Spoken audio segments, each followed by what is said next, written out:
Howdy y'all, Fuzzy Biker here. Welcome to Throwback Thursday. We are in the back magic room of Baxter Cycle, and look what we have for a ride today. This is a 1967 BSA Spitfire. Just check that hot rod out. It says Spitfire Special Mark III. Just a gorgeous example of a motorcycle.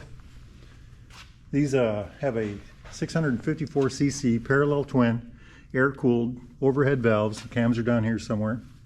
Twin carburetors. Those look like Amals to me. 4-speed transmission. This is a unit engine. The transmission and the engine are all one piece. That's one of the things that caught me about this, is how everything is so smooth and runs together, you know, rounded and flush, and very well done in that sense. You know, you can just kind of run your hand over everything. I don't want to use the word bulbous, but something like that. Very well done. Good looking engine. Kickstart only, of course. 4-speed, like I said. Very nice. Very nice. The brakes are supposed to be, the front's supposed to be an 8-inch dual leading shoe. Now that's not a dual leading shoe, I don't believe anyway. And so I got to looking at some of these other BSAs that are sitting over here. These are dual leading shoes. This one is, that one is, that one is in these motorcycles, but I don't believe that one is. The rear brake is supposed to be a 7-inch single leading shoe, and inside the hub, of course, is as usual for the day. And the wheelbase on this bike is supposed to be about 56 inches, which is about 1,422 millimeters. Weight of a motorcycle like this, 408 pounds, it's 185 kilograms.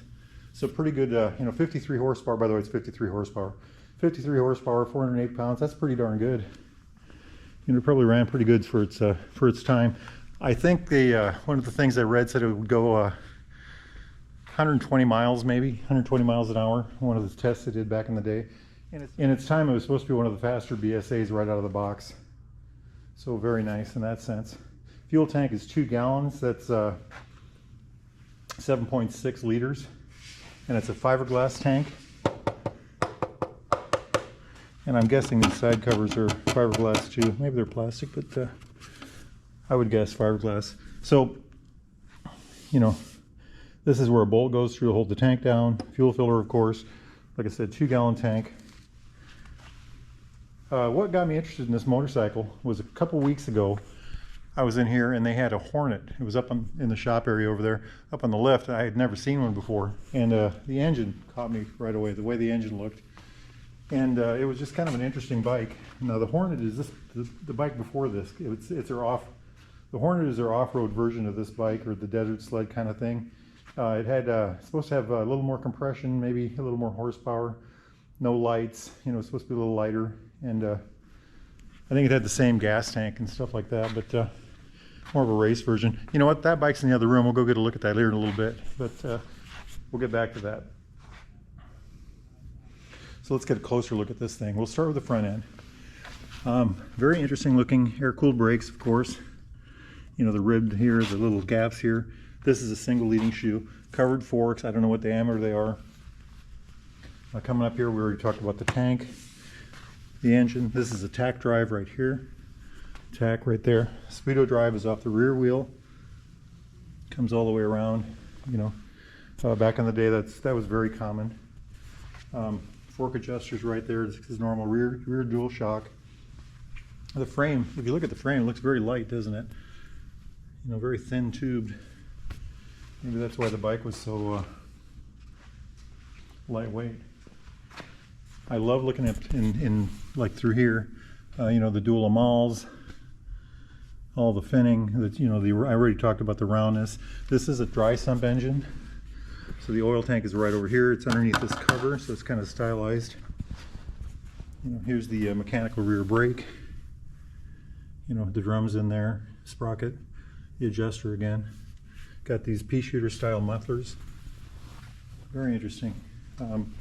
I think a lot of these would have little vents here to cover these up, keep things from getting in there for cooling on the brakes. Of course, metal fenders and all that neat stuff. Look at that seat. Little hump there to hold you on, right? Very solid bar, that's for sure. Coming up here, Mirror. I'm not sure if this is the ignition or not. I assume it is. No key in the bike. Guessing one of these is a horn, maybe a kill button, high-low button maybe for the headlight. Over here is a, these would usually have an off, a daytime running, and then a on, you know, night mode, and then you'd have high-low over here. So let's put that back to where it was. This is probably either a high-low beam or an oil light. Choke most likely. Of course the gas. Mechanical clutch. There's the adjuster. That's an interesting looking thing. I've never seen one like that. And of course over here is the brake. Mechanical brake too. You know, all the way up to here. Yeah, I've never seen anything quite like that. Let's come over here and take a look at these other BSAs. Similar. Nope, different. Interesting. Interesting indeed.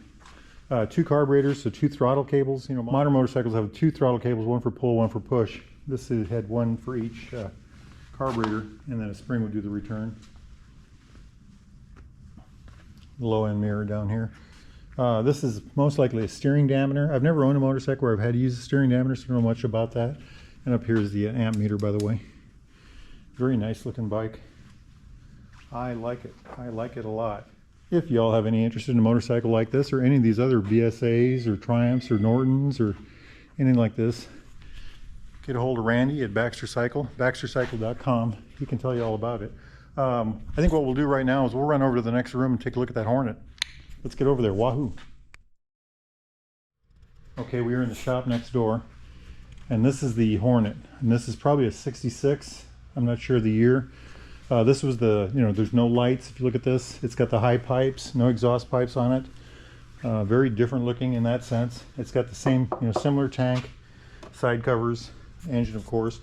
My understanding is that these had a higher compression engine. I don't know that for sure. You know, getting information off the internet for this is kind of sketchy. This also has a single leading shoe brake. No headlight, no taillight, no electronics, just a tachometer. All you need to know, right? Kickstart, of course. There's the, you know, heat shield on the pipes. Very interesting. That's what caught me about these originally, was the interesting looking engine on these. Kind of an interesting, very good looking motorcycle to my eye, you know, from its time. Nice chrome fenders. I wonder what these are down here. Gorgeous, gorgeous motorcycle. Hey, if you all are interested in anything like this, get a hold of Randy at baxtercycle.com. Tell him Fuzzy Biker sent you, and tell him we need to drive some of these bikes. He's the guy that can give us permission. All right, y'all, get out there and ride. Wahoo!